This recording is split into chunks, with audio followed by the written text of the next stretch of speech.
The prescription bottle left her hand before she understood what was happening. One moment, Dorothy Mae Caldwell was standing at the Walgreens pickup counter on Decatur Street in Marietta, Georgia.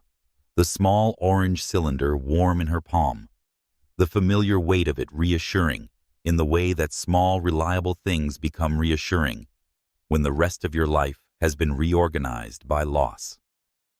The next moment, a hand, large white closing fast, was on her upper arm, and the bottle was airborne, spinning through the fluorescent light capsules, scattering as it struck the linoleum and rolled in every direction. Small white tablets disappearing beneath display racks and strangers' shoes like coins dropped into a fountain that doesn't grant wishes. Her bifocals followed. The silver chain caught on her collar for 1/2 second, then gave. The frames hit the tile at an angle.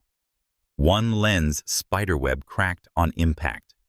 She heard it, that particular sound of something breaking that announces immediately, and with complete precision, that it cannot be easily repaired. She heard it the way she heard everything in this moment. From inside a strange pressurized calm. She had spent 31 years on the federal bench learning to manufacture on demand.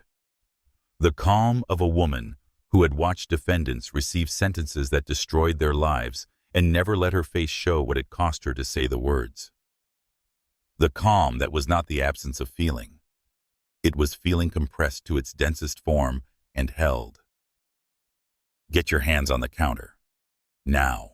The voice belonged to Officer Ryan Pruitt, 34 years old, 9-year veteran of the Forsyth County Police Department, currently assigned to the Marietta Commercial Corridor beat. He was broad across the shoulders, with close-cropped sandy hair, and the particular physical confidence of a man who had never once been in a room where his authority was successfully questioned.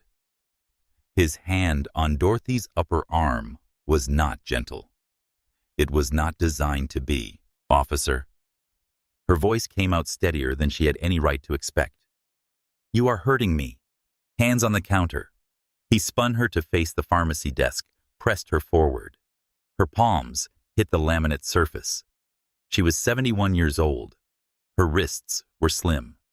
The counter's edge bit into her skin. Around them, the pharmacy had gone the particular kind of silent that large public spaces achieve, when something happening inside them is too wrong for anyone to immediately respond to. Customers who had been mid-reach for greeting cards, mid-scroll on phones, mid-conversation with their own pharmacists, all of it stopped. All of it held. 15 people, maybe more, frozen in the amber of a moment they had not chosen to witness, but could not now unchoose.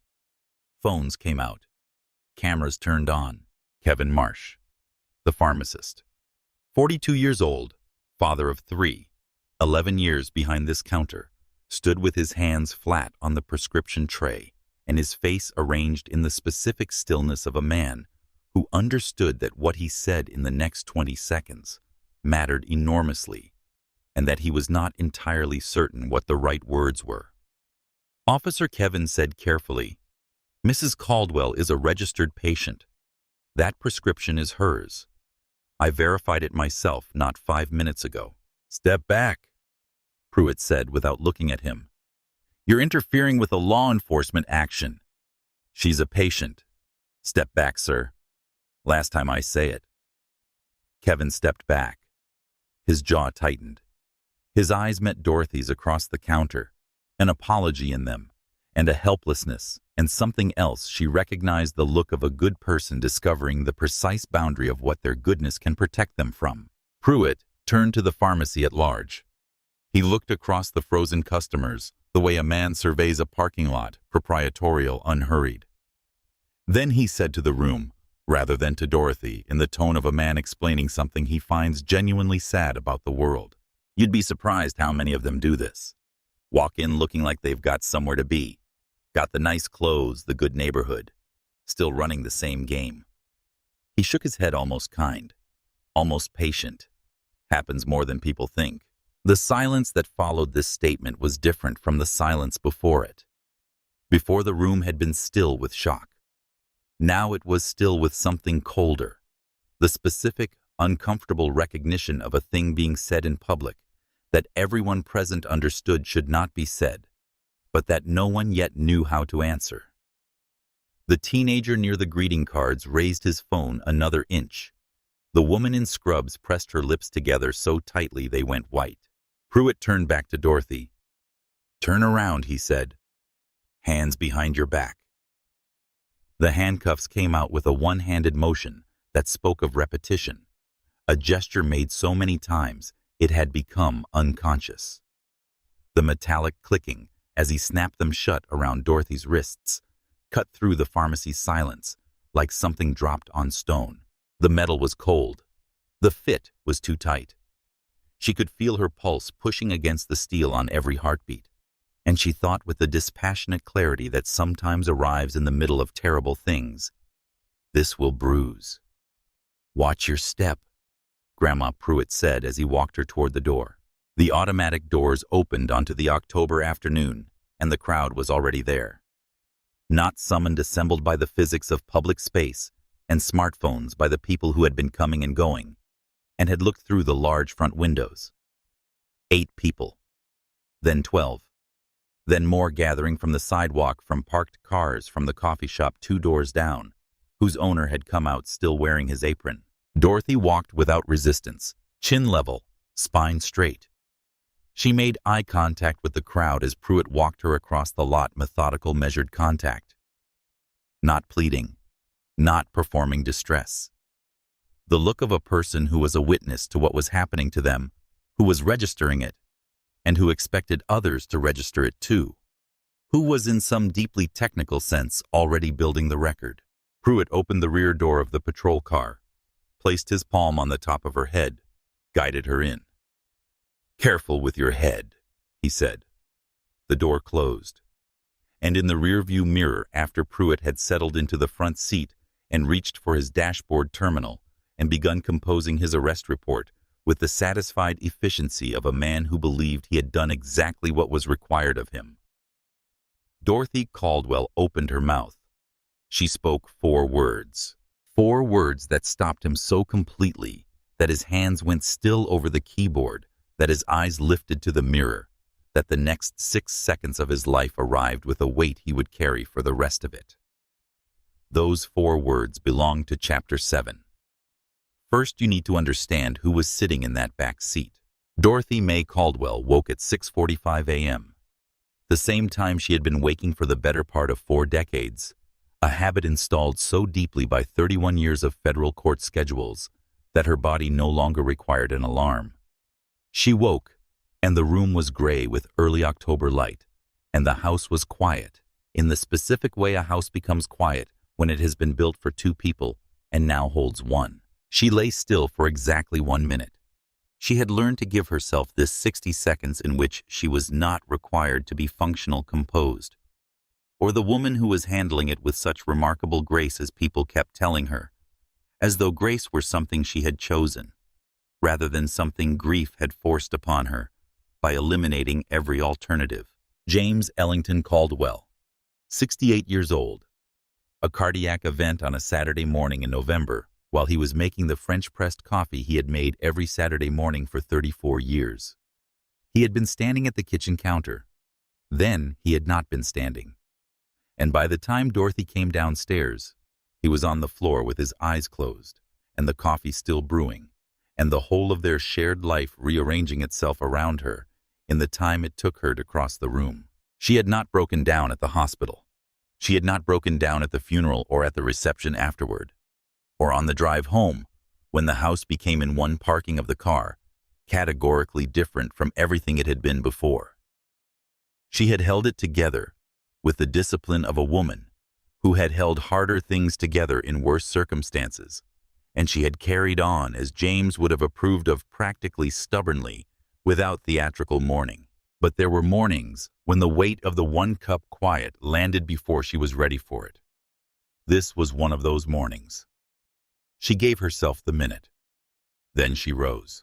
She stood at the kitchen window with her coffee and looked out at the garden James had planted in the 3rd year of their marriage, the magnolia that needed trimming, the hydrangeas gone papery at the edges, the whole imperfect thing that she maintained as an act of loyalty to both of them. His reading chair was in the study, now moved from the living room 6 months ago in a compromise she'd made with herself. She'd keep it. She just wouldn't keep it where she saw it first thing every morning. The Marietta townhouse had been theirs since 1986. She was not planning to move. Marcus, her son in Baltimore, brought this up with the careful frequency of someone who knows the answer will be no, but feels responsible for asking. She declined each time without making it a conversation.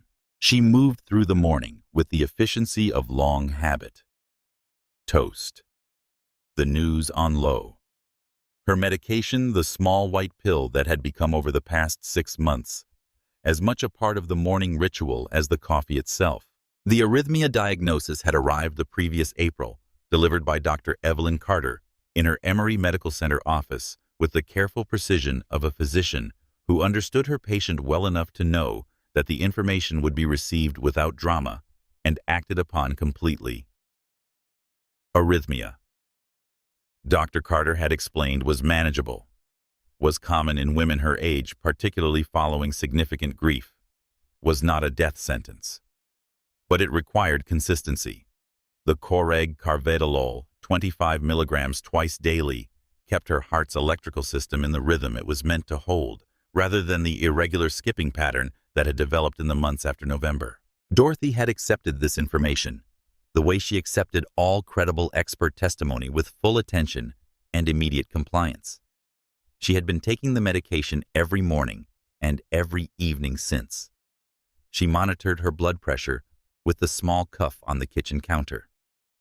She had been, with some effort, treating her own body as a thing that required care. This morning, reaching for the prescription bottle, she saw it was nearly empty. 4 capsules. Her refill had been called in 2 days ago. She would pick it up this afternoon, she decided. The Walgreens on Decatur Street. Kevin would have it ready. She dressed deliberately, the navy blazer, the good one from her last day on the bench. Not because the pharmacy required it. Because Dorothy May Caldwell had been dressing with care every morning of her working life, and the habit had not left her just because the working life had ended. She checked her purse, insurance card, photo ID, and the small leather notebook she had carried in every bag for 31 years. The notebook was only halfway full. She carried it now out of habit, the way she sometimes reached instinctively for a gavel that was no longer there. She wrote in it before she left Tuesday. Prescription pickup, Walgreens, Decatur Street, 2:15 p.m. Below that, the date, the time she wrote it, the weather, the thoroughness of 31 years. You document before anything happens because you cannot know when anything is going to start happening. She did not know yet how precisely right she was. The prescription was for her own heart. This was the part that still 6 months into the diagnosis carried a faint quality of unreality, not because she disbelieved it, but because the specific location of the problem was unexpected. She had spent 11 months worrying about Harold's heart. James's heart and her own had quietly developed its own complaint in the way that bodies sometimes respond to sustained loss, by beginning to speak the language of what they've lost. Dr. Carter had been direct with her about the stakes. Consistent dosing, she had said, leaning forward slightly in the specific way she did when she needed Dorothy's complete attention. I know you understand this, but I want to say it plainly. An inconsistent blood level at your rhythm profile can trigger an episode, and an episode for you is not something we treat at home. Dorothy had understood. She was not a woman who needed things said twice, and Dr. Carter, who had been her physician for 6 years and knew this, said it twice anyway. The prescription had become, over 4 months, one of the reliable structures of her week. The pickup on the first Tuesday of each month, the brief exchange with Kevin Marsh at the Walgreens counter. Kevin asked about her garden. He remembered without being told that she preferred her receipt in the bag. He had 3 months ago noticed that she always checked the label and started pre-checking it himself before she arrived, adding a small adhesive flag to the dosing instructions so she could find them quickly. She had not asked him to do this. He had simply noticed she checked and made the checking easier. This was the thing about small kindnesses. They accumulated invisibly into the feeling of being known. Dorothy valued this more than she would have admitted to most people. Since November, the circle of people who knew her in the specific textured way that James had known her had contracted considerably. Kevin Marsh, knowing she preferred her receipt in the bag, was a modest thing. It was also real. She knew her prescription number by heart, RX7742C, carvedilol, 25 milligrams twice daily with food. She knew the layout of the Walgreens on Decatur Street, the way you know a place you've returned to with regularity, not intimately but comfortably. She would not have used the word safely if asked, but it was there unexamined in the texture of her expectation as she drove down Decatur Street on that Tuesday afternoon. The assumption of safety that comes from occupying for decades spaces where you have been treated as a person who belongs. The assumption was not wrong exactly. It was incomplete. Officer Ryan Pruitt had been in the Walgreens parking lot for 22 minutes before Dorothy Caldwell's silver Honda turned off Decatur Street. He was on his third coffee cold at the bottom, and he was thinking about Sergeant Dale Kowalski. The Monday morning conversation had been short and plainly worded in the way Kowalski's conversations always were when the subject was numbers. 3 quality arrests by Friday. Not citations, not field interviews that went nowhere and generated paperwork that cluttered the quarterly review. Arrests. The kind that held up through booking that Kowalski could point to that demonstrated that his unit was being productive in the specific ways the division leadership currently cared about. 2 down, 1 to go. Pruitt watched the pharmacy through his windshield with the unhurried attention of a man who understood patience as a professional tool. He had been a patrol officer for 9 years, and in 9 years, he had developed what he thought of as an understanding of patterns, not a theory, which implied a kind of abstraction he distrusted, but pattern recognition honed by experience, refined by repetition. He knew what certain behaviors looked like in certain contexts. What he had come to understand about pharmacy stops specifically was a calculus he had refined over several years. Certain customers exhibited behaviors that warranted attention, the too careful examination of labels, the comparison of bottles, the lingering that exceeded what a simple pickup required. He had learned to read the difference between a customer and a courier, between someone picking up their own medication and someone picking up an inventory. He would not have said that his eye went specifically and immediately to elderly black customers in this particular pharmacy. He would have said he responded to behaviors, not persons. He had told himself this long enough that he believed it with the complete comfortable certainty of a man who has never been required to examine the belief from the outside. The silver Honda pulled in. Dorothy Caldwell got out. Pruitt watched her walk toward the entrance. Small, deliberate, the navy blazer. The kind of careful presentation that registered to him through 9 years of built-up pattern as someone working to look like they belonged somewhere. He finished the cold coffee. He got out of the car. What he had not considered, what his pattern recognition had no category for, was that the woman in the navy blazer had spent 31 years in a room where everyone else was working to look like they belonged, and she was the one deciding whether they did. The Walgreens on Decatur Street had been in this location long enough to have become a neighborhood fixture, long enough that the staff knew the regulars, that Kevin Marsh knew which customers needed their receipt in the bag, and which needed the large print labels, and which, like Mrs. Caldwell, always checked their medication themselves, and simply needed a moment at the counter to do it. Dorothy arrived at 2:14 p.m., 1 minute early, a source of private satisfaction, and took her place in the short pickup line. Kevin looked up when she reached the front, and his face did what it always did, assembled itself into genuine recognition rather than professional performance. "Mrs. Caldwell," he said, "already pulled. Yours came in yesterday."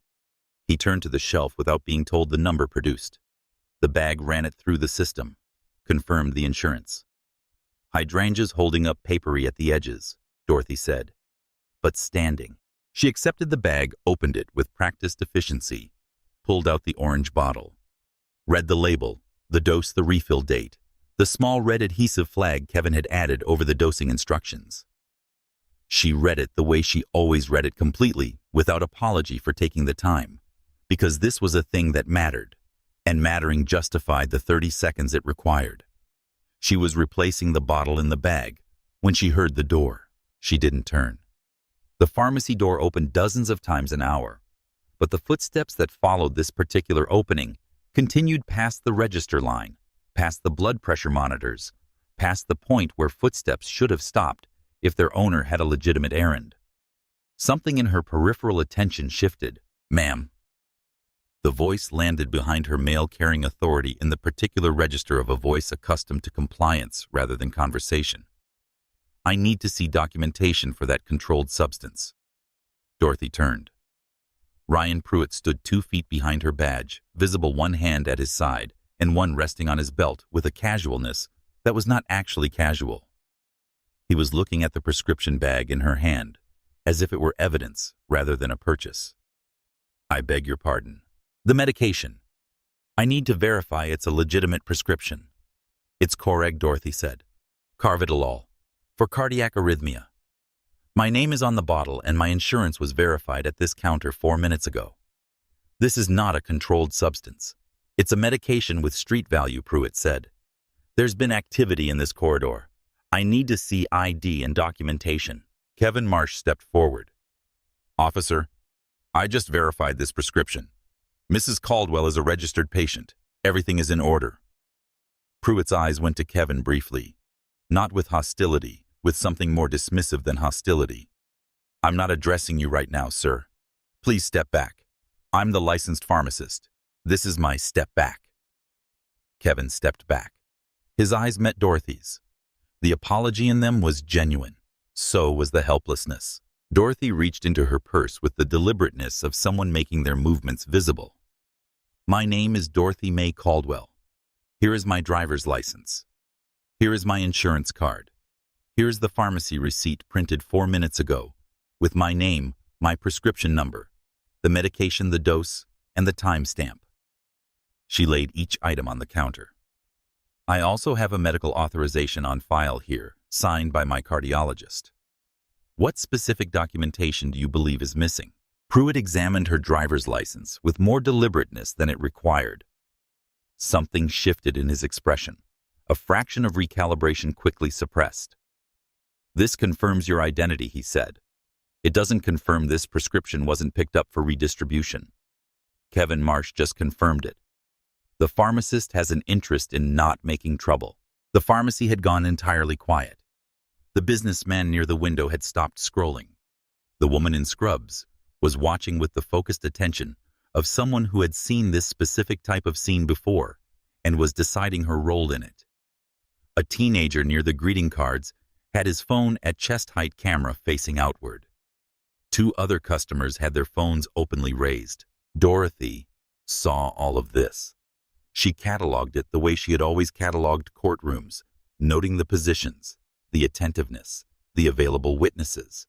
And then she spoke at a volume calibrated precisely to be heard by every one of them. "Officer, I have provided you with complete documentation. The licensed pharmacist has confirmed the legitimacy of this transaction. You have not named a single specific articulable fact that constitutes reasonable suspicion. I'm going to ask you directly. Do you have a specific reason to believe a crime has been committed here, or are you operating on a generalized suspicion that you have declined to specify? The legal precision of this landed in the pharmacy air with almost physical weight. Pruitt's jaw tightened. It was a small movement, visible for perhaps a quarter of a second before his expression resettled.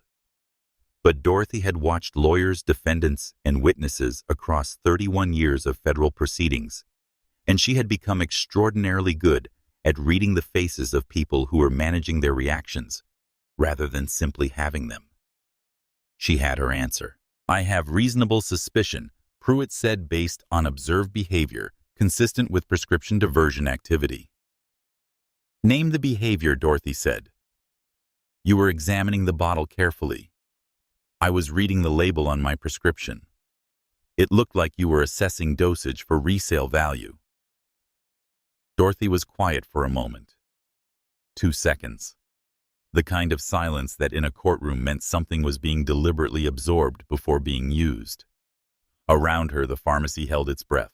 "Officer," she said, and now her voice had the measured carrying quality she had used for 3 decades when she needed every person in a room to understand that what was being said was going to matter, was going to be remembered, was being spoken. "For the record, I want to be very clear about what is happening here. I am a 71-year-old woman who has just picked up a cardiac medication that my physician has told me I cannot safely miss. I have provided complete documentation. The licensed pharmacist has confirmed this transaction. You have identified no specific behavior constituting reasonable suspicion." A pause. "I am advising you in good faith not to proceed further." Pruitt surveyed the room. He looked across the frozen customers the way a man surveys something he controls. Then he said not to Dorothy to the room in the tone of a man explaining something he found genuinely sad. "You'd be surprised how many of them do this. Walk in looking like they've got somewhere to be. Got the nice clothes, the good neighborhood, still running the same game." He shook his head, almost sorrowful. "Almost kind. Happens more than people think." The silence that followed was different from any silence before it. It was the silence of a room full of people who had just heard something said aloud that had previously existed only in the space behind certain faces, and who were now recalibrating everything they thought they understood about the next 30 seconds. The teenager's phone hand rose higher. The woman in scrubs made a sound, not quite a word. Pruitt turned back to Dorothy. "Turn around and put your hands on the counter." Dorothy turned around. She placed both hands flat on the laminate surface. Her palms were steady. Her breathing was even 4 counts. In 4 counts, out the method installed by decades of high-pressure moments in rooms where composure was not optional. She felt Pruitt's hand on her arm. She felt the angle of it climb toward pain. She focused on the breathing. "Officer?" Kevin Marsh's voice had lost the careful neutrality he'd been maintaining. Something harder had replaced it. "Officer, this is wrong. This woman is my patient. She has every right I have told you twice," Pruitt said. "Say it again, and I add obstruction to your morning." Kevin Marsh went silent. The handcuffs came out and clicked shut. The sound was absolute. Absolute and familiar in the way certain sounds become part of the common language of a society. The sound that says, "The machinery of the state has engaged with this person's body." The room responded by going even stiller and raising their phones even higher and making no move to intervene, which was not cowardice exactly, but was something adjacent to it, something understandable and insufficient and deeply human. The metal was cold. The fit was too tight. Dorothy felt her pulse in her wrists. She breathed. She counted. She let the moment be exactly what it was, because what it was evidence. The automatic doors opened onto the October afternoon, and the crowd outside the pharmacy was already 20 people deep. Nothing had summoned them deliberately. The physics of public space had assembled them customers who had been coming and going passers-by, who had glanced through the large front windows and understood immediately that what was happening inside was not a transaction. The crowd had organized itself around the fact of what it was witnessing the way crowds always do, through the wordless communication of proximity and attention, and the communal recognition that something was wrong. Dorothy walked without resistance. Her chin was at a level angle. Her spine was as straight as the handcuffs, and the pain in her wrists permitted, which was straighter than most people would have managed. She was wearing the navy blazer. Her bifocals were still on the pharmacy floor. One lens cracked, but she did not look diminished without them. She looked, if anything, more present, as if the removal of one layer of protection had revealed the thing beneath it, which was not soft. She made eye contact with the crowd as Pruitt walked her across the lot. Methodical, measured, one face at a time, not performing distress, not seeking rescue, simply making sure that every person who looked at her understood that she saw them looking, that she was registering this, and that she expected the same from them. Most did not look away. Kevin Marsh had followed them outside his manager's badge, still pinned to his chest, face flushed with something that was equal parts anger and shame. "She's a regular patient," he said loud enough to Carrie. "She comes in every month. I have her records. This is wrong," Sir Pruitt said without turning. "If you follow us further, I will consider it obstruction." Kevin stopped walking, but he did not look at the ground. He watched Dorothy cross the parking lot, and his watching was its own kind of testimony. The young pharmacy technician Claire, her badge red, had also come outside. She was maybe 25, red-haired, and the particular courage she was demonstrating was the raw, unpolished kind that hasn't yet had time to calculate risk. She stepped forward, voice shaking, but feet still moving. "You cannot arrest her for picking up a prescription. She has documentation. She has authorization. This is wrong." And then to the crowd around her, "Everyone keep recording, please." Pruitt opened the patrol car's rear door. The smell of the interior reached Dorothy immediately, industrial disinfectant, failing to fully cover what it was trying to cover. The plastic seat was hard cracked, patched with duct tape. The confined space of a room designed to make people understand they had lost control of the next portion of their lives. Pruitt placed his palm on top of her head as she bent to get in. Official procedure. Practiced motion. "Careful with your head," he said. The door closed. Through the tinted rear window, Dorothy could see the crowd, 30 people now, all phones raised. She could see Kevin Marsh on the sidewalk, Claire beside him still filming. She could see her prescription bag through the pharmacy's front windows still on the counter, the orange bottle inside it. The thing Dr. Carter had said she must not miss. She looked at all of this with the complete attentive calm of a woman who had learned across 31 years of the hardest kind of patience. Patience that holds through trial delays and evidence suppression hearings and appeals that take 3 years and produce one paragraph, that the moment of action was almost never the moment you were currently in. The moment of action came later. The job right now was to gather what was happening in its entirety and hold it. She breathed. She waited. Pruitt settled into the driver's seat with the practiced efficiency of a man executing a familiar routine. He reached for his dashboard computer terminal and pulled up the arrest report form. Drug trafficking, prescription fraud, obstruction. The charges had a weight that felt to him like ballast, like something that would keep the boat upright through whatever came next. He had done this before. Dorothy let that thought arrive, acknowledged its weight, and set it down before it could gather momentum into something that would destabilize her. She needed to be stable. She needed to be thinking clearly. She needed. And this was the most important thing, the thing she had learned early and never forgotten, to be the least emotional person in the room. Through the windshield, she could see the crowd. 30 people. Some had moved closer to the car. All phones still raised. She could see that people were talking to each other in the animated, urgent way of people sharing information, something spreading outward through the gathering, changing its quality from curious to purposeful and directed. She watched Pruitt's reflection in the rearview mirror. He was composing the report with the comfortable efficiency of a man who knew exactly what he wanted the paperwork to say and had said similar things many times before. He was drafting a narrative. He was going to need it. He reached for his radio to call in the stop. Dorothy spoke. "Officer Pruitt." He didn't look up immediately. "Save it for the judge, lady. You'll get your chance to explain yourself at arraignment." The words sat in the enclosed air of the patrol car.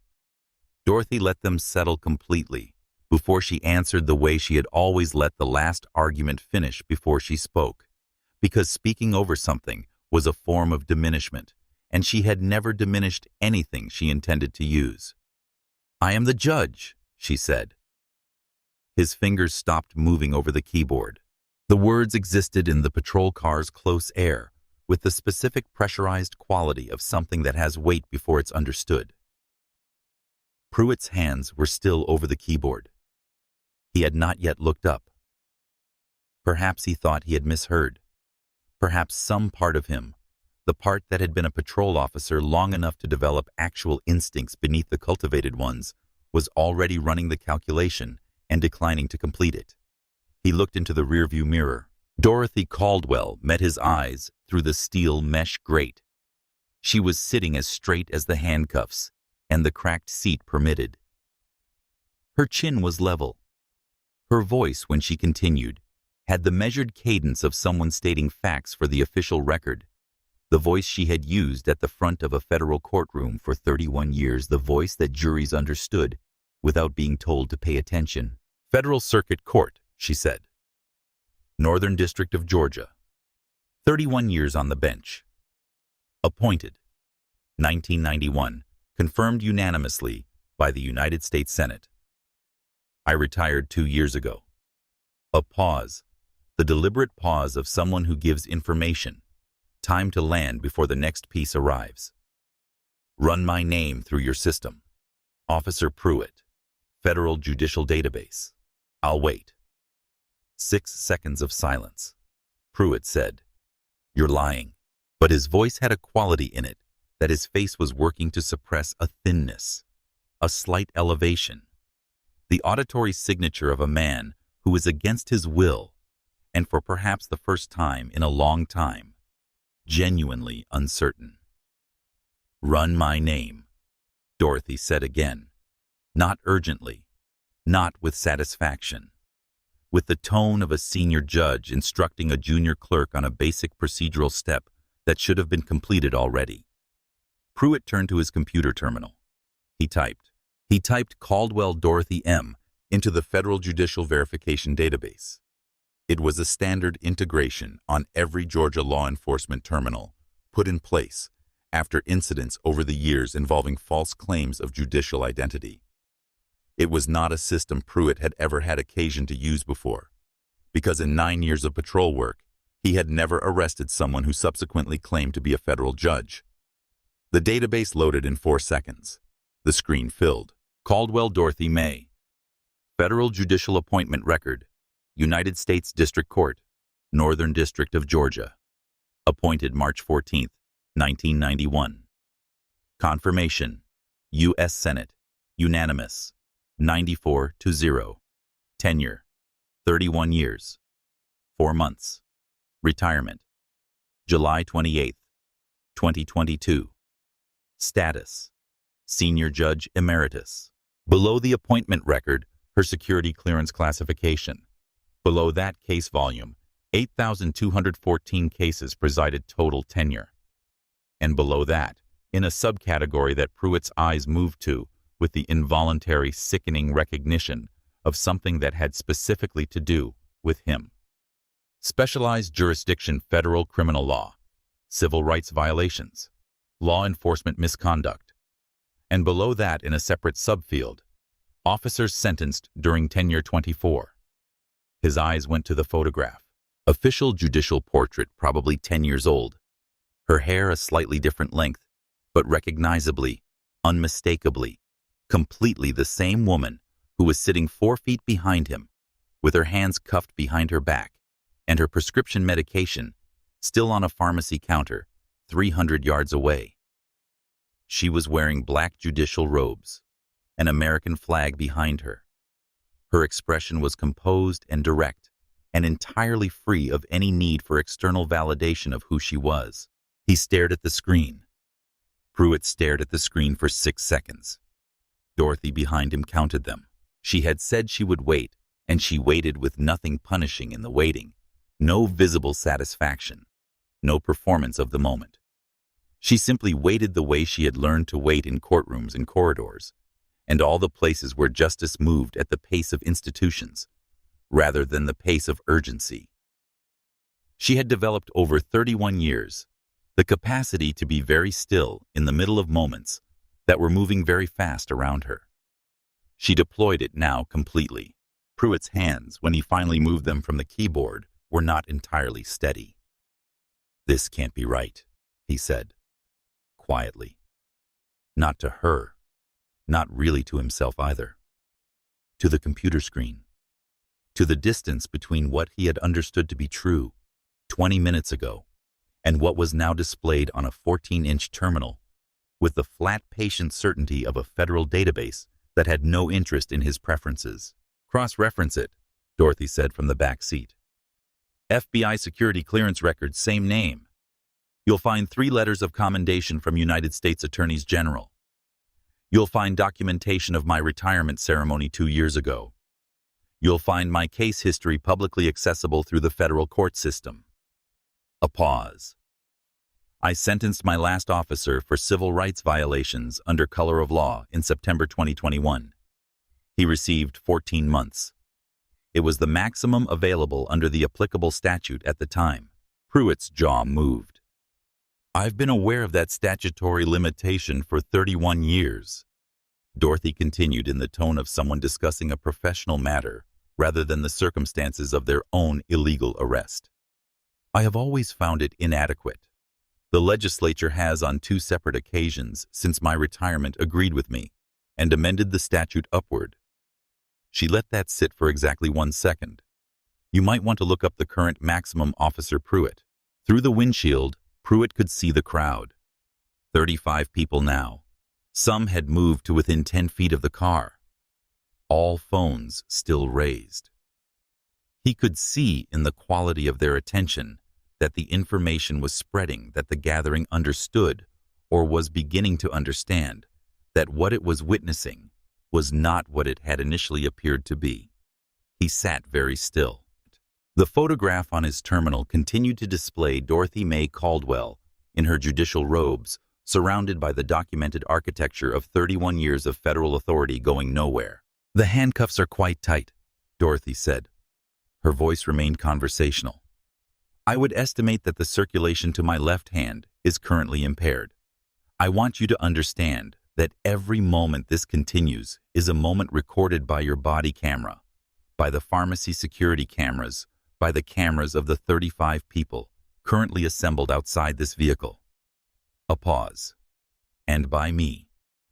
I have been keeping a contemporaneous record in my head since the moment you entered the pharmacy. I will transcribe it tonight. I have always had an excellent memory. It is one of the things that made me effective on the bench." Pruitt reached for his radio. He called Kowalski at 2:47 p.m. His voice had the forced steadiness of a man maintaining professional form through the physical effort of will. "Sergeant, I need you at Walgreens on Decatur. Now." The inflection on "now" carried enough compressed information that Kowalski didn't ask questions. He said he was en route. 9 minutes. Which was fast enough that Dorothy noted it and understood Kowalski had heard something in the transmission that told him to drive quickly. He was a big man, mid-50s, wide-shouldered, with the bearing of someone who had been physically imposing in his youth and was still through habit imposing now. He pulled into the Walgreens lot and got out of his car and took in the scene with the methodical efficiency of an experienced officer, assembling the complete picture before committing to a response. He saw the crowd. 35 people. Phones raised the particular charged quality of a public gathering that has decided it is witnessing something that matters. He saw the patrol car, with someone visible in the back seat. He walked toward it, and as he drew closer, and the figure in the rear window resolved into a small, elderly black woman in a navy blazer, sitting with the precise, careful posture of someone managing serious pain, with considerable dignity. Something in Kowalski's face changed in stages: confusion, recognition, and then the particular expression of a senior officer who has just understood that his subordinate has done something that is going to be very difficult to contain. He went to the driver's side first. He stood at Pruitt's window and read the computer screen. He read it without speaking. Then he walked to the rear passenger door and opened it. "Ma'am," he said. His voice was flat in the way a voice goes flat when a person is processing too much information in too little time. I'm Sergeant Dale Kowalski. I'm going to remove the handcuffs. Thank you, Sergeant, Dorothy said. He removed them himself, a decision that communicated a great deal about how quickly he had assessed the situation and to whose authority he was now orienting. The handcuffs came off. Dorothy brought her hands forward, worked her fingers open and closed, examined the marks on her wrists with the careful attention of someone documenting an injury. She stepped out of the patrol car without assistance. She stood in the parking lot with 35 witnesses watching her and said to Kowalski with complete composure, "I would like my prescription bag, my bifocals. The frames will need to be replaced. One lens cracked on impact and a written incident number for this arrest. That number should include Officer Pruitt's badge number, your badge number, and the exact time of my release." Kowalski looked at her for a moment. Then, "Yes, ma'am." Dorothy turned to face the assembled crowd. She didn't perform this. She was not a theatrical person. She simply spoke clearly at a volume that carried to the edges of the gathering. "I want to thank everyone who has been recording. Please preserve your footage. You may be contacted." She walked back into the pharmacy. Kevin Marsh watched her come through the doors. He said nothing as she approached the counter, her prescription bag still there exactly where it had been left. She picked it up. She checked the bottle once more quickly. Still intact. Good. She turned to leave. Kevin spoke. "Mrs. Caldwell." His voice had a quality in it. She recognized the voice of a person who has been watching themselves fail to do enough and has now reached the point where they can no longer live with the watching. "I'm sorry. I should have done more. I should have just kept talking. I should have made more noise." Dorothy looked at him carefully, with the attention she gave to people who were being honest about something difficult. "You confirmed my prescription," she said. "You came outside. You told them she has documentation. That will be on camera." She paused. "That matters, Kevin. What you did matters. Don't let what you didn't do erase what you did." He nodded, pressing his lips together. It wasn't absolution. She hadn't offered it as absolution. But it was true, and he received it as truth. She walked out. She drove home with steady hands and an absolutely clear mind, the leather notebook already open in her thoughts, every detail arranging itself in the precise sequence she would write down before she allowed herself to feel any of it. Marcus called at 4:35 p.m. before she had finished her first cup of tea. She told him everything. Not the compressed version, the complete version with the details that hadn't made it into the terse text she'd sent him from the parking lot. He interrupted 3 times. "What do you mean he handcuffed you, Mom?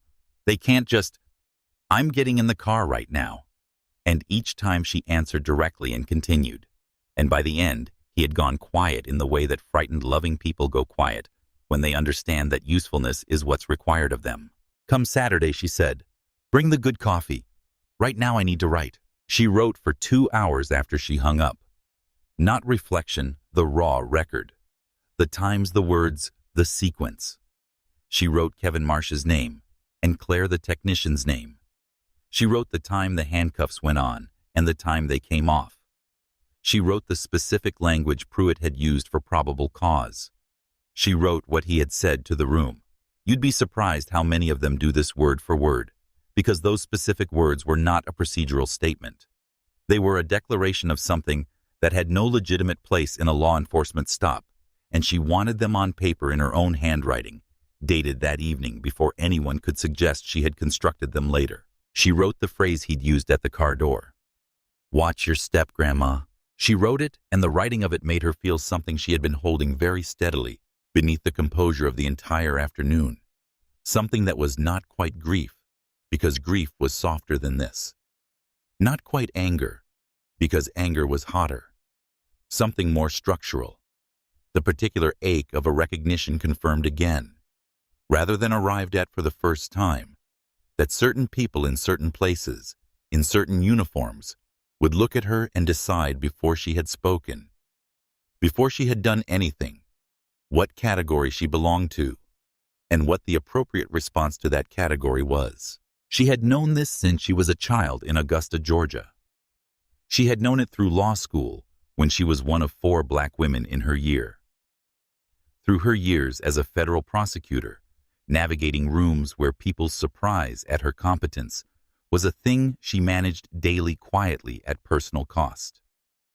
Through her appointment and her confirmation and her 31 years on the bench, every single one of which had required her to be at minimum twice as precise and half as emotional as the men beside her to receive equal credibility.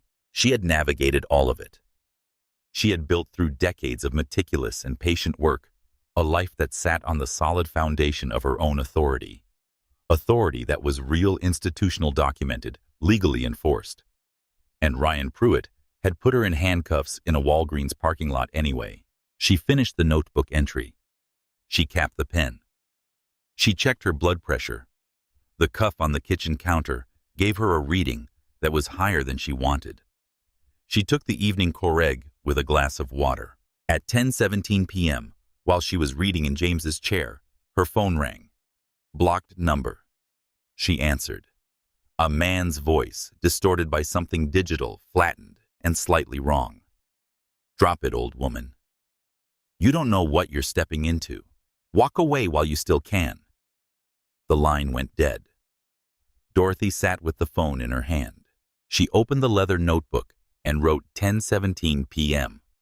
Anonymous call number, blocked voice digitally altered. Threat, drop complaint, or face unspecified consequence. She noted the time, underlined it twice, turned to a fresh page. She had been threatened before. Not often, but the specific quality of this threat was familiar from her years on the bench, from cases involving officers who believed that the machinery that had protected them for years would protect them indefinitely. Threats, in her experience, were navigational tools. They told you where the pressure was. They told you that someone on the other side had assessed the situation and determined that intimidation was a more reliable strategy than innocence. When they threaten you, you're over the target. She noted the time again. She slept.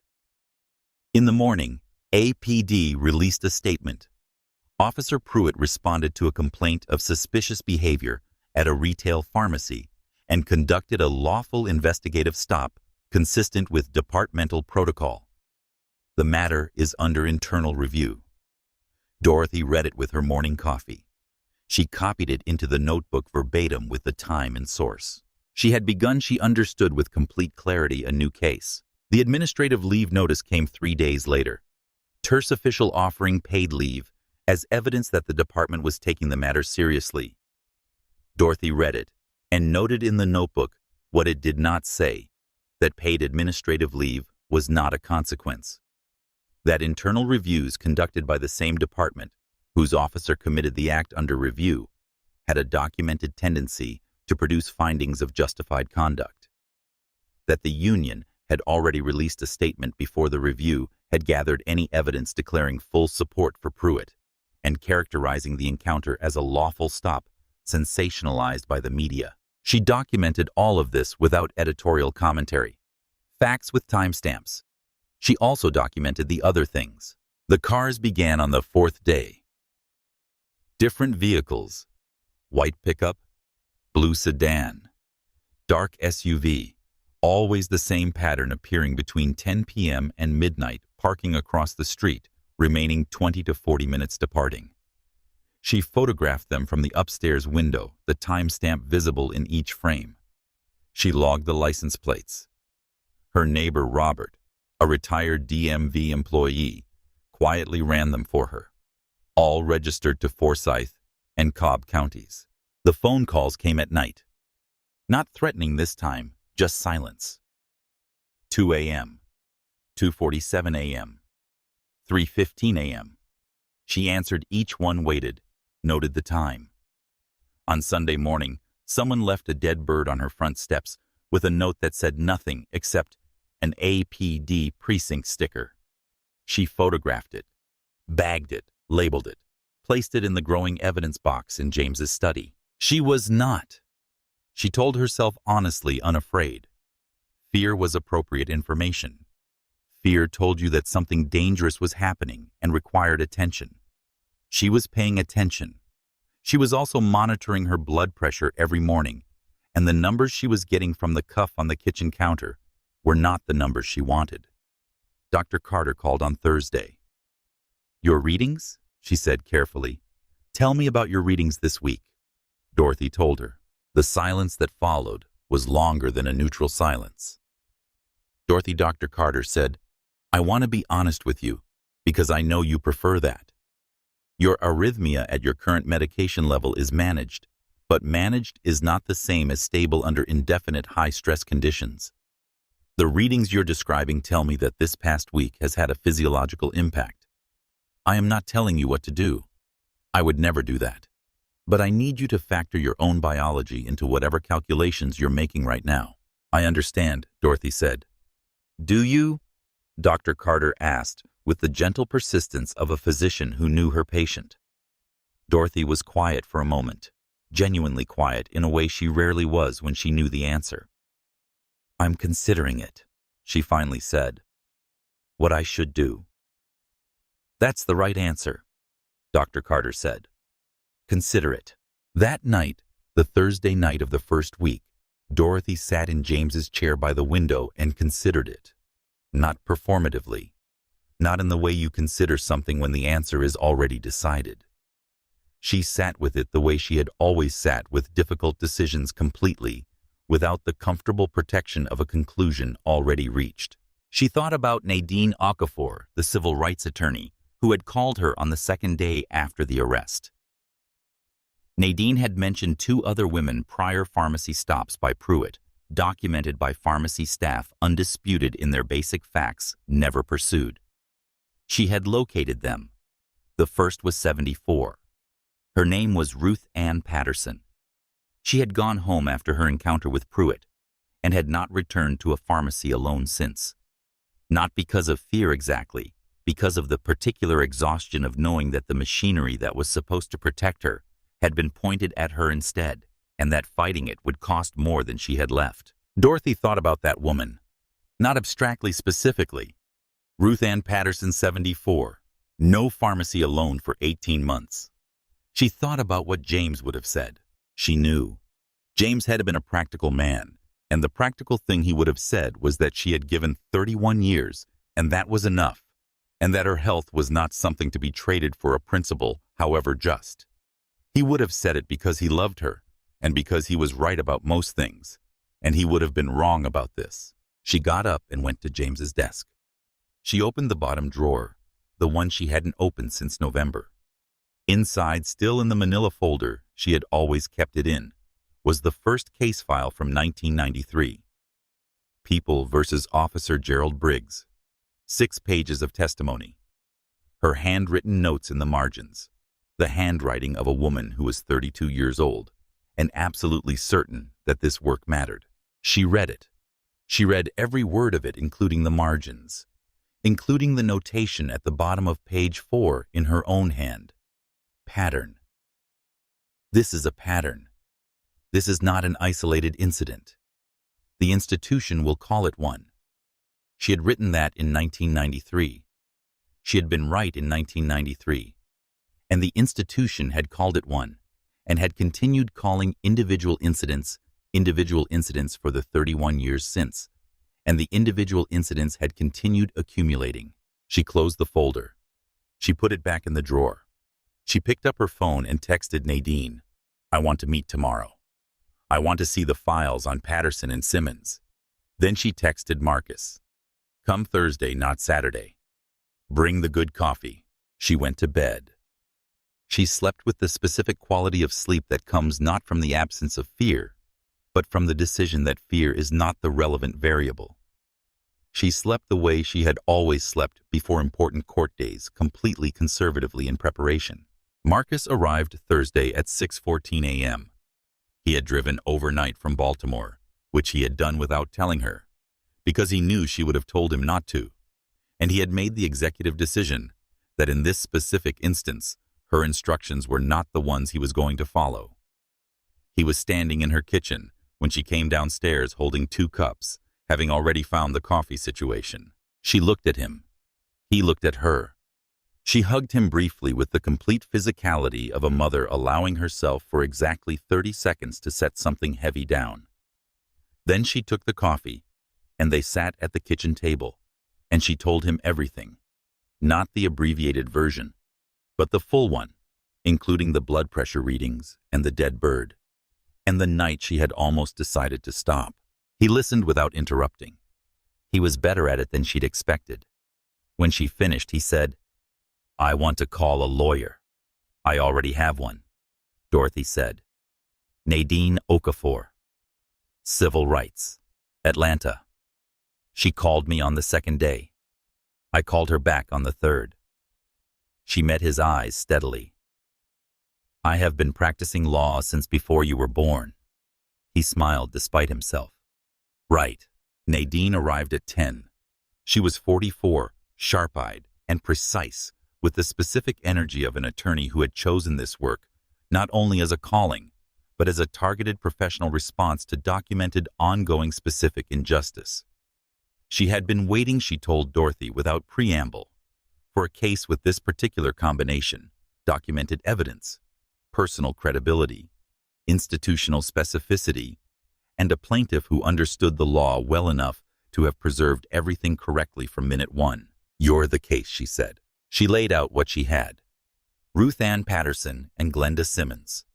2 prior pharmacy stops by Pruitt, both elderly black women, both pickups for family members' medications, both processed through the visible machinery of suspicion without cause. Neither had been arrested. Neither had filed formal complaints that went anywhere. One had been told by the officer who took the complaint that it sounded like a misunderstanding, had been gently discouraged, had withdrawn. 3 incidents, Nadine said. Same officer, same pharmacy corridor, same demographic, same absence of documented probable cause. She looked at Dorothy. "That's not a bad day. That's a methodology." Then Nadine opened her laptop and turned it to face Dorothy and Marcus.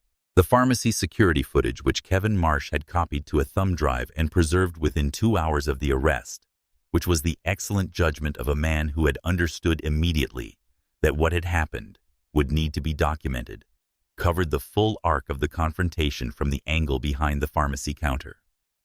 But 45 seconds before Pruitt moved toward Dorothy, before he spoke a single word to her, the footage captured something else. Pruitt's hand coming up to his chest and rotating his body camera a few degrees to the right. A small, specific, practiced movement, the movement of someone adjusting a lens angle away from the portion of the encounter that was about to be most relevant to record. He'd done it before, Nadine said. That's a practiced movement. That's a habit. Dorothy looked at the footage for a long moment. "I noticed it in the pharmacy," she said. "I noted it in the notebook." Nadine's eyes went to the leather notebook on the table. "May I see the entry?" Dorothy opened it to the page and slid it across. Nadine read it. Her expression, already focused, became sharper, the sharpening of precision finding a target. "You wrote this the night of the arrest, within 4 hours, with timestamps, always." Nadine looked at Marcus. Marcus looked at his mother with the expression of a man who is recalibrating his understanding of how serious a situation actually is, and discovering that it is more serious and more prepared for than he had realized. "She's had that notebook since I was 12, he said. "I know," Nadine said. She turned back to Dorothy. "I was a third-year student at Emory Law when you sentenced Officer Gerald Briggs. 1993. I drove an hour to sit in the gallery for the sentencing." A pause. "You read the judgment for 11 minutes without looking at your notes." Dorothy remembered the case. She remembered most of them. 4 prior complaints, all dismissed internally, she said. "Yes." Nadine's voice carried something beyond professionalism. "I became a civil rights attorney because of that sentencing." The 3 of them sat with this for a moment. Then Dorothy said, "Tell me what we file." Thomas Webb, the Marietta Daily's County Affairs correspondent, 41 years old. 6 years covering local government. The kind of institutional knowledge that accumulates in journalists who stay in one place long enough to see patterns emerge across multiple administrations. Published his first piece that Thursday afternoon after Kevin Marsh sent him the pharmacy security footage through Nadine's office with Dorothy's explicit authorization. The piece was precise. It contained the camera angle adjustment time-stamped. It contained Pruitt's prior complaint record, 3 formal complaints in 9 years, all dismissed through Kowalski's unit. It named Kowalski. It did not speculate. It documented. The national pickup was faster than Dorothy had expected. By Friday morning, 4 outlets had referenced the story. By Sunday evening, the story had enough momentum that APD issued a second public statement, longer, more defensive, and containing a sentence that Nadine forwarded to Dorothy at 9:17 p.m. with the text, "They just handed us the case." Dorothy read it. The department notes that Judge Caldwell has a history of anti-police judicial rulings that raises questions about the impartiality of her complaint. This appears to be a pattern of activism rather than legitimate grievance. She read it once, then again, then a third time, not because it was difficult to understand, but because clarity of this particular kind required deliberate confirmation before you acted on it. They had called 31 years on the federal bench evidence of bias. In a public statement about the illegal arrest of a federal judge, she thought about what 31 years of sentencing police officers actually looked like, the patience of it, the exactness, the way she had always leaned toward the minimum available sentence, precisely because she understood that the weight of federal criminal conviction was enormous and should only be applied with precision. She thought about the 24 officers she had sentenced across that tenure, and what percentage of the officers she had reviewed had walked out of her courtroom without charges because the evidence didn't support them. She thought about the reputation she had earned from both prosecutors and defense attorneys, the reputation Nadine had mentioned for fairness that crossed lines people assumed couldn't be crossed, and they had called it bias. She sat with that for a long moment. Not with grief. She was past grief about this kind of thing, had been past it for years. With something cleaner, something colder. The specific, focused recognition of someone who has just watched their opponent make the decisive mistake, the mistake that ends the game, not in the next move, but in the moves that follow from it, the moves that can't be taken back. She picked up the phone. "Nadine," she said when the call connected. "I just read the statement. I saw it. They called my judicial record anti-police bias. They did. In a public statement about my illegal arrest." "Yes. That statement," Dorothy said, "is a federal civil rights violation." "It is," Nadine said. "And I filed the complaint with the DOJ Civil Rights Division 40 minutes ago. I was waiting to see if you'd read it first." The DOJ investigators arrived 8 days after the arrest, 2 of them from the Civil Rights Division, carrying the specific quality of institutional authority that is recognizable without identification, the authority of the federal government, which does not hurry and does not stop. Their arrival changed everything immediately. A PD's internal review, which had been moving with quiet efficiency toward a finding of justified conduct, as Dorothy had predicted to Nadine, was suspended the morning the investigators presented their credentials at the department's main office. The word used was suspended. What it meant in practice was that the department's ability to decide the outcome of its own officers' conduct had been removed. Dorothy allowed herself, when Nadine called, to tell her something close to relief. Not satisfaction. Satisfaction came later, when consequence was real and permanent. This was the specific release of a breath held a very long time. The investigators interviewed Kevin Marsh.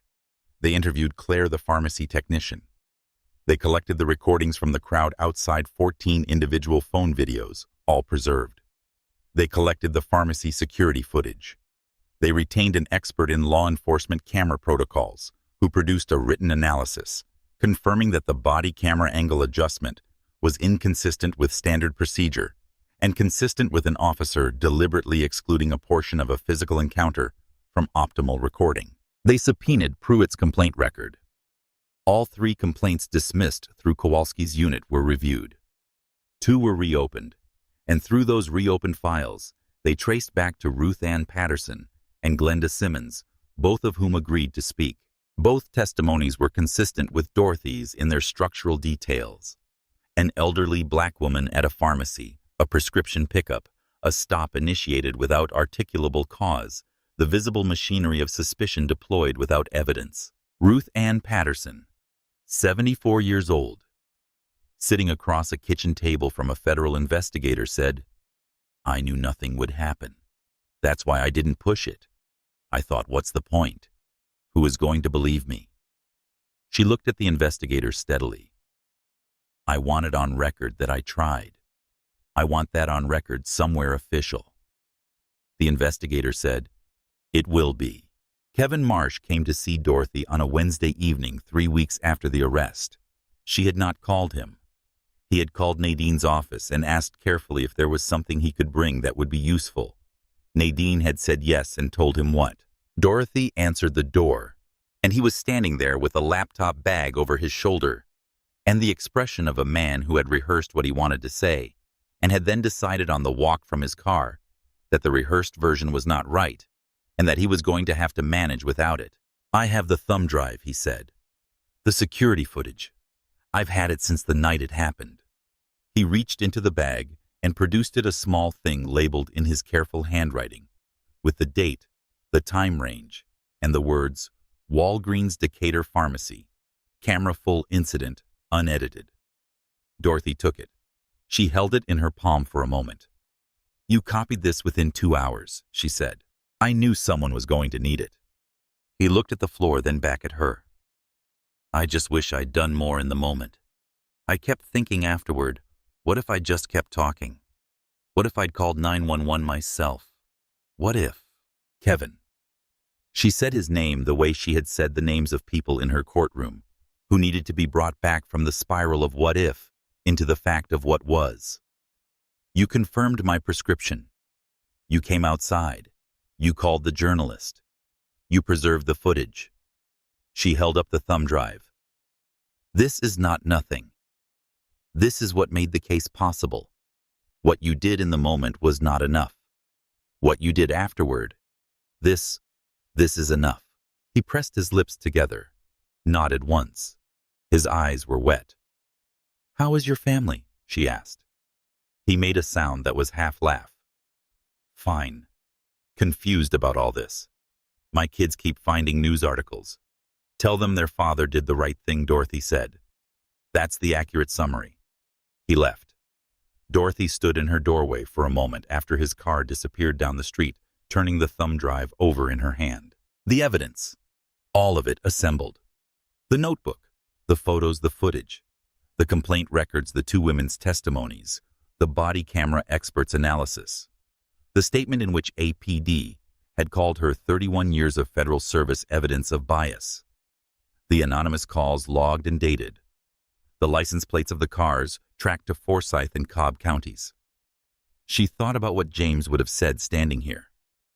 He would have said, "Dottie, you built a case." Nadine filed the civil lawsuit on a Monday morning, 26 pages naming Pruitt Kowalski and the city of Marietta, documenting the unlawful arrest, the intimidation campaign, and the broader pattern of targeted stops. By noon, the wire services had it. By 3 p.m., the police union had gone quiet. Their legal team, Nadine, would later be told by a source at the union, had read the complaint and advised immediate silence. Silence was the sound of people who had been loudly defending a position, discovering that they could no longer afford to hold it. Dorothy appeared before the Marietta City Council on a Wednesday evening, 22 days after the arrest. The chamber was full people, standing along the walls, a line stretching into the corridor. She wore the navy blazer. She spoke for 11 minutes without notes. She had always been able to hold the complete architecture of a complex argument in her mind and deliver it without external scaffolding. It was one of the things that had made her effective. One of the things she had developed over 3 decades of being required to be precise under pressure. She did not speak about herself except to establish the facts of her arrest as the specific instance that had revealed a broader pattern. She spoke about Ruth Ann Patterson, who had not been back to a pharmacy alone in 18 months. She spoke about Glenda Simmons, who had filed a complaint and been discouraged from pursuing it by the officer who took it. She spoke about the mechanism by which individual complaints disappear into procedures managed by the same institutions whose conduct is being complained about, how the complaint goes in and reappears as a finding of justified conduct, how this produces the mathematical certainty of no consequence, how the certainty of no consequence produces the confidence to continue. She spoke for 11 minutes. She did not raise her voice. She did not perform emotion, though emotion-controlled, precise, entirely real was present in every sentence. She held the chamber the way she had always held courtrooms, through the complete authority of someone who has done the work and knows the facts and requires nothing from her audience except their attention. When she finished, the chamber was quiet. Then it was not. Officer Ryan Pruitt was terminated from the Forsyth County Police Department on a Friday afternoon. Effective immediately, his badge and department identification removed, escorted from the building by 2 officers from Internal Affairs who had been his colleagues for 9 years and who did not speak to him during the escort. Sergeant Dale Kowalski was suspended without pay pending the DOJ investigation's findings regarding his role in the dismissal of the prior complaints findings that, in a preliminary memo, characterized the pattern as suppression rather than individual reviewers reaching individual determinations. A PD's commissioner appeared before the press on the Monday following and issued a statement that was not verbal and not a communication to the press office, but a signed legal document filed with the city's records office, acknowledging the unlawful arrest of Dorothy Mae Caldwell, acknowledging the failure of the department's internal review process, and committing to the specific remedial actions Nadine's legal team had required as conditions of settlement. Dorothy was in the garden when Nadine called to tell her.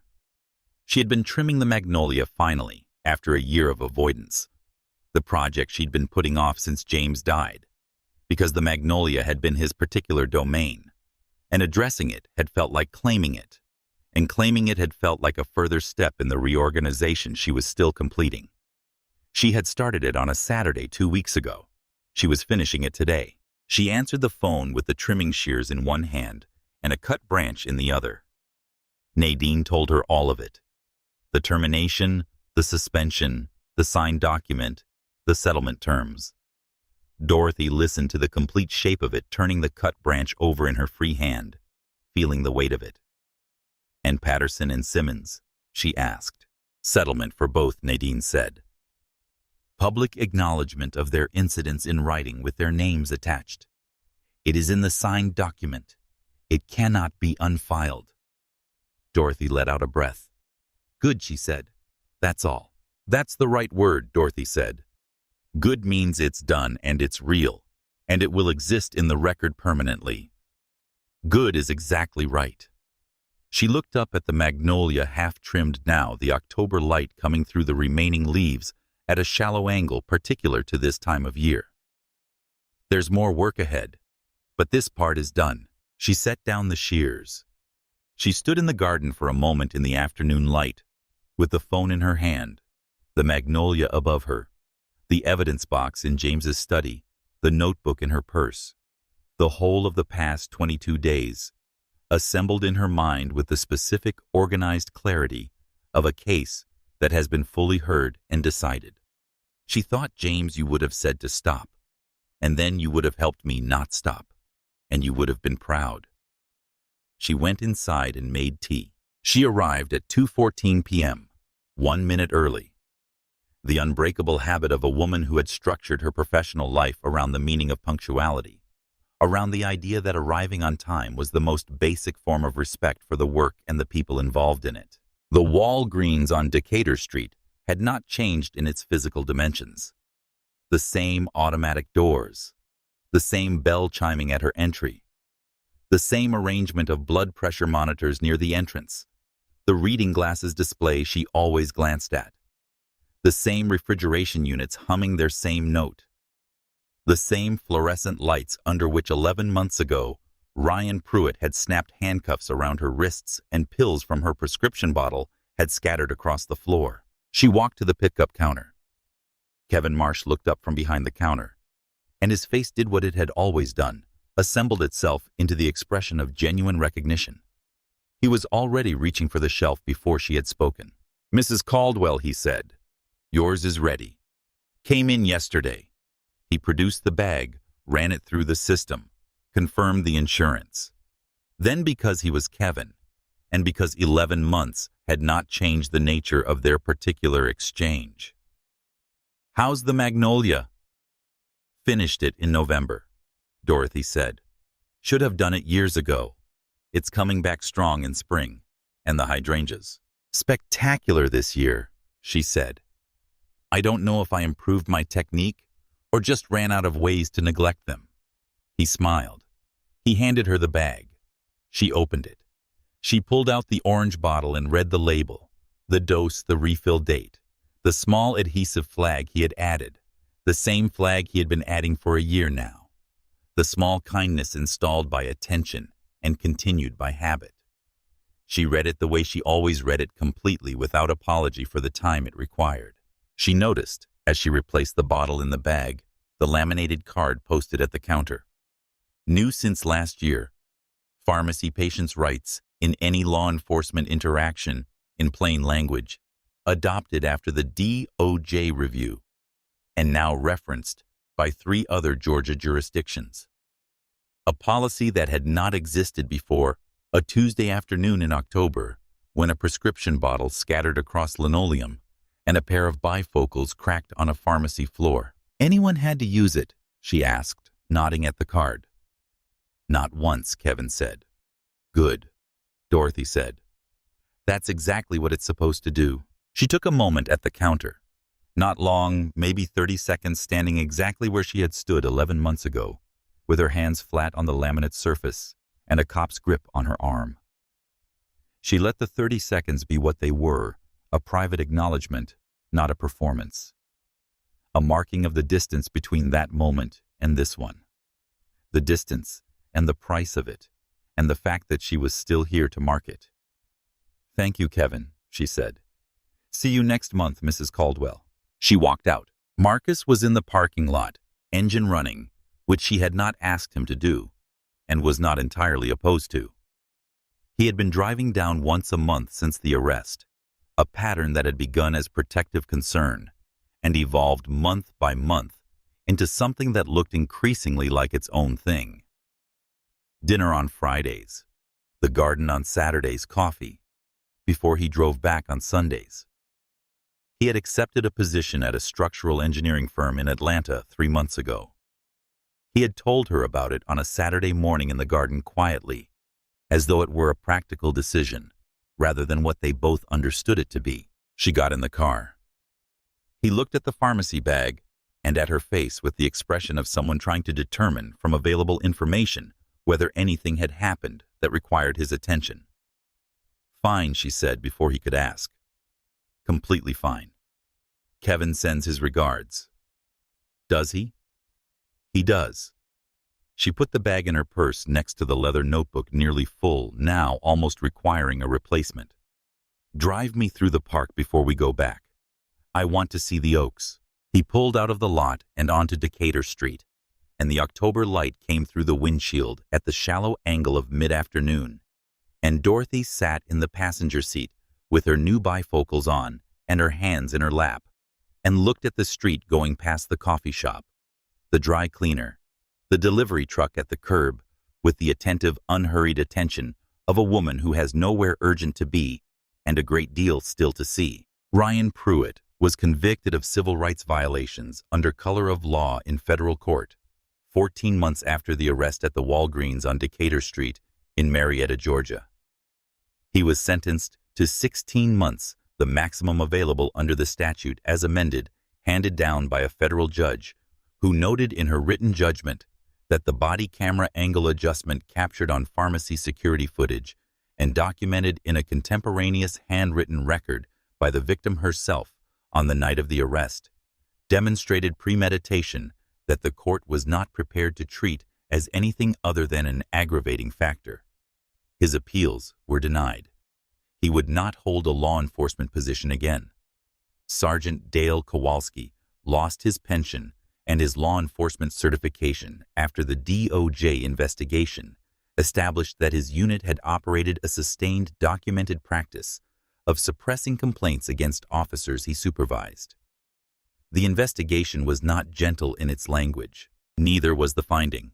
Ruth Ann Patterson and Glenda Simmons received public acknowledgments in writing signed documents filed with the Marietta City Clerk's office, naming them specifically confirming that their encounters with Pruitt had been improper, that their complaints had been incorrectly handled, and that the city acknowledged the failure of its processes to take seriously the things they had reported. Patterson, who had not been back to a pharmacy alone in 18 months, was accompanied by her daughter when she went to pick up that document. Her daughter read it twice. Then she took a photograph of it with her phone and sent it to 15 people. Ruth Ann Patterson, 74 years old, put her copy in a frame. The acknowledgement was more than a year late. It was in writing with her name on it, filed permanently with the city clerk's office. It could not be unfiled. The consent decree resulting from Nadine Okafor's civil lawsuit required Marietta PD to implement supervisor authorization for any pharmacy-related stop involving a customer over 60 to install independent oversight of its internal complaint review process and to commission an audit of all pharmacy-related stops made by Pruitt's unit over the previous 5 years. The audit found 11 additional incidents. 7 of the people involved were located. 3 agreed to speak with Nadine's office. Dorothy tends her garden on Saturday mornings, now the magnolia coming back strong, the hydrangeas doing better than she had any right to expect after the years of neglect. James's reading chair is in the study where she sits in the evenings with her bifocals and the leather notebook now in its 2nd volume, the first one full and shelved beside 31 others from her years on the bench. On Tuesday afternoons, at 2:14 p.m., she drives to the Walgreens on Decatur Street and picks up her prescription. She reads the label once through every time. She takes as long as she needs. And on those Tuesday evenings, she sits in James's chair with her coffee, opens the notebook to a fresh page, and writes the date, the time, and the weather. Because 31 years taught her that you document before anything happens, since you cannot know when anything is going to start happening. And because the truth carefully preserved is more durable than the authority of anyone who would prefer it not exist. The chair is still by the window. Outside the magnolia, James planted is precisely where he left it, taller than it was, its branches extending further into the October light than Dorothy had expected when she finally took the shears to it. Some things, given the right attention at the right time, come back stronger than they were before. If Dorothy's story stayed with you, subscribe to our channel and share this video. And drop a comment if you had been standing in that pharmacy with your phone in your hand. What would you have done?